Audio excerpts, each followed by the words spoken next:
गणेश जी भी भगवान शिव ही है, शिव गणेश है, शिव विष्णु है। जो सूर्यवंशी चंद्रवंशी राजा थे, इन्होंने भी शिव जी की उपासना की। मेरे साथ कथावाचक कुणाल शास्त्री जी जुड़ रहे हैं। सावन का महीना चल रहा है, हर तरफ रुद्राभिषेक महारुद्राभिषेक हो रहे हैं।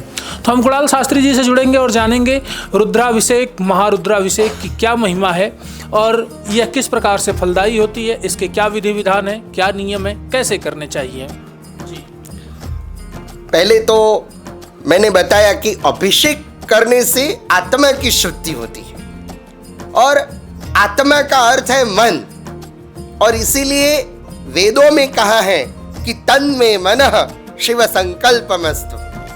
हमारा जो मन है वह शुभ संकल्पों वाला हो। आदि जगत गुरु शंकराचार्य जी ने वेद सार शिवस्तव में कहा है कि नमस्ते नमस्ते विभो विश्वमूर्ते, नमस्ते नमस्ते चिदानंद मूर्ते, नमस्ते नमस्ते तपोयोग गम्य, नमस्ते नमस्ते श्रुति ज्ञान गम्य। तो अभिषेक हम करते हैं तो हमारे वहाँ वेदों में अष्टाध्यायी रुद्री का महत्व है। यजुर्वेद में 8 अध्याय है रुद्री के, और 8 अध्याय में सभी देवी देवताओं की वंदना है। किंतु अभिषेक के लिए अष्टाध्यायी रुद्री का तो महत्व है ही है, किंतु श्रावण का मास चल रहा है और महादेव जी को प्रसन्न करने के लिए हम रुद्री के 5वें अध्याय का पाठ करें। 5वें अध्याय के पाठ से हम महादेव जी का अभिषेक करें। जो 5वां अध्याय है उनको नमक, रुद्री के 2 भाग है, नमक और चमक। तो नमस्ते रुद्रमण्यवः उतोतैकवे नमः, ये जो 5वां अध्याय है, इनके मंत्र से हम महादेव जी का अभिषेक करें। 5वें अध्याय में ये बताया है कि रुद्रदेव क्या कर सकते हैं। तो अभिषेक करने से हमको क्या मिलेगा? अग्रे वधाय च दूरे वधाय च। वेदों में कहा है कि हमारे अनिष्ट तत्व वह भोले बाबा हर लेते हैं। आगे भी कोई विपत्ति हो तो आगे वाली विपत्ति भी हर लेते हैं, पीछे वाली भी विपत्ति हर लेते हैं। आगे पीछे दाएं बाएं सब कष्ट निवारण महादेव जी करते हैं। और रुद्रदेव क्या कर सकते हैं?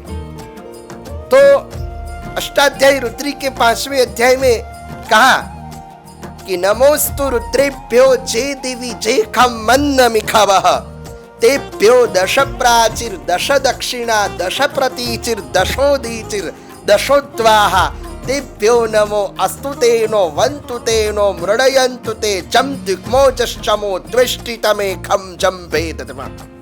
तो रुद्रदेव क्या कर सकते हैं? तो महादेव जी की कृपा हो तो अच्छी बारिश हो। बारिश भी भोले बाबा की कृपा से होती है। भोले बाबा की कृपा हो तो खेत में अच्छी फसल होती है, अन्न होता है। तो ये सब यज्ञ से होता है। यज्ञनात् भवति पर्जन्य। इसीलिए श्रावण मास में रुद्री पाठ का बड़ा विधान है। और आज मुझे एक स्मरण ये आता है कि मेरे गुरु महाराज जो कि हरिद्वार में थे, हरिद्वार में कनखल में स्वामी हरिगिरी संन्यास आश्रम स्वामी राजेश्वरानंद भारती जी महाराज, तो वो ये बात कहते रहते थे कि श्रावण मास में या प्रत्येक सोमवार को जब भी समय मिले, देखो सबने भगवान शिव जी की उपासना की है। ये हमारा सूरत का मंडल आया है, हमारे जयंती भाई और समग्र प्रगति मंडल हमारा जो हमारे गांव का कांसा का, मेरा मूल निवास स्थान अहमदाबाद है और मैं विसनगर के पास कांसा गांव का मैं वतनी हूँ। मेरा नेटिव कांसा और हाल अहमदाबाद में स्थित हूँ। किंतु ये सब लोग आए हैं तो अयोध्या में जो सूर्यवंशी चंद्रवंशी राजा थे, इन्होंने भी शिव जी की उपासना की। अयोध्या में नागेश्वर महादेव जी का मंदिर है। वैसे ज्योतिर्लिंग तो नागेश्वर महादेव जी है ही है, किंतु सूर्यवंशी और चंद्रवंशी राजा भी तो रुद्राभिषेक, और इनमें भी 5वां अध्याय, 5वें अध्याय में भोले बाबा का स्वरूप कैसा है। गणेश जी भी भगवान शिव ही है, शिव गणेश है, शिव विष्णु है। महादेव जी के अनेक रूप है। नमो गणेभ्यो गणपति व्यशवो नमो नमो, व्रातेभ्यो व्रातपति व्यशवो नमो नमो, विरूपेभ्यो विश्वरूपे व्यशवो नमो। तो ये विश्व ही शिव जी की मूर्ति है। तो इनका तात्विक अर्थ ये है कि हम ये सोचते हैं कि महादेव जी मंदिर में है। मैंने सुबह में ही कथा में कहा था, अयोध्या की जो राम कथा चल रही है, कि महादेव जी मंदिर में नहीं है, हमारा शरीर ही शिवालय है।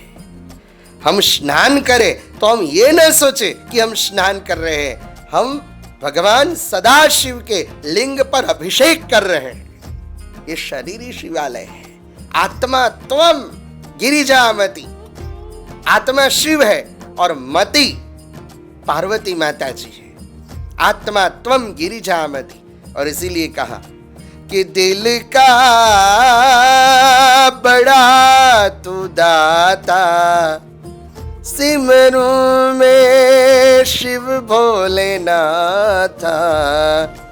दिल का बड़ा तू दाता, सिमरू में शिव भोलेनाथा।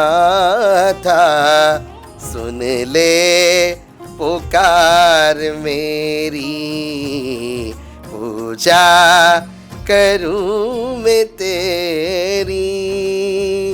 तो आज हम बड़े भाग्यशाली हैं कि आपके चैनल के माध्यम से सबको ये शिव तत्व के बारे में सत्संग करने का एक सौभाग्य मुझे मिला। और विशेष हमारा जो सूरत का मंडल है जो अयोध्या में आया, कांसा प्रगति मंडल हमारे गांव का, जो कि सूरत में स्थित हुआ है, और इन्होंने इतना बड़ा श्रम किया।